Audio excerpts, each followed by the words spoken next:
Hello friends, Krishna Prabha YouTube ચેનલમાં તમારું સ્વાગત છે। તો આજે ફરીથી તમારા માટે લઈને આવી છું એક સરસ મજાનું કલરફુલ તોરણ। તો તમે જોઈ શકો છો કે મેં આ તોરણમાં સરસ મજાની મોરની ડિઝાઇનનો ઉપયોગ કર્યો છે, તેમજ લગ્ન પ્રસંગમાં આપણે દેવાય એના માટે વચ્ચે સરસ મજાના ગણપતિ દાદાને પણ સ્થાન આપ્યું છે। મેં આ તોરણ 2.5 ફૂટનું બનાવેલ છે, એટલે મારે આ તોરણમાં મોરની 6 આકૃતિ અને એક ગણપતિ દાદા એમ કુલ 7 આકૃતિ આવેલ છે।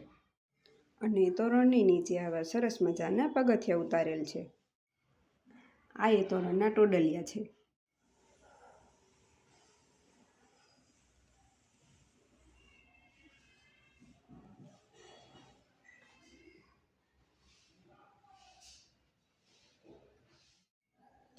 તોરણ અને ટોડલિયા બંને બની ગયા પછી તોરણ અને ટોડલિયાની બંનેનો જે પાછળનો ભાગ આવતો હોય ત્યાં મેં આવી રીતે કપડાથી એકદમ કવર કરી દીધું છે।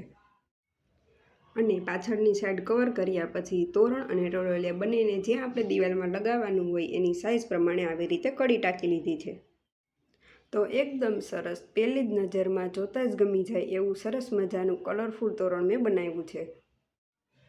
ઘરના મંદિર માટે પણ મેં આની સાથે જ મેચ થાય એવું સરસ મજાનું મેચિંગ તોરણ બનાવેલું છે। તો નેક્સ્ટ વિડીયોમાં તમને બતાવીશ મારા ઘરનું મંદિરનું તોરણ। તો તોરણની અવનવી ડિઝાઇન જોવા માટે તેમજ 3 મોતીના નમૂનામાંથી કઈ કઈ વસ્તુઓ બની શકે એની અલગ અલગ પ્રકારની ડિઝાઇન જોવા માટે મારી સાથે જોડાયેલા રહો મારી યુટ્યુબ ચેનલ કૃષ્ણ પ્રભામાં। તો ત્યાં સુધી મને રજા આપશો, આવજો।